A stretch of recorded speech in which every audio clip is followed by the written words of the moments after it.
কাল আমি জঙ্গলের আরো গভীরে যাব। ওদিকে নাকি অনেক বিপদ। আমাদের জন্য চেষ্টা করতেই হবে। পরদিন ভোরে রঘু কোঠার নিয়ে জঙ্গলের গভীরে যায়।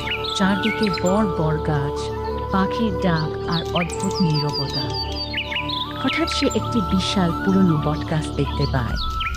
রঘু কাঠ কাটতে যাবে, এমন সময় একটি কণ্ঠস্বর শোনে। রঘু, ও রঘু। রঘু অবাক হয়ে চারদিকে তাকায়।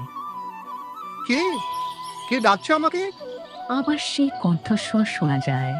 আমাকে খুঁজে বের করো। রঘু বটগাছের শিকড়ের কাছে যায়। সেখানে একটি ছোট্ট সোনার বাক্স দেখতে পায়। সে বাক্সটি ছুঁতে যায়।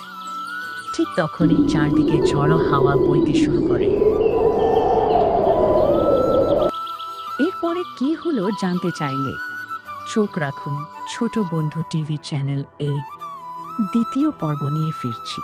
ততক্ষণে সাবস্ক্রাইব, লাইক অ্যান্ড কমেন্ট, যাতে দ্বিতীয় পর্ব তোমার কাছে আগে যায়। থ্যাংক ইউ ফর ওয়াচিং ছোট্ট বন্ধু টিভি ঘর।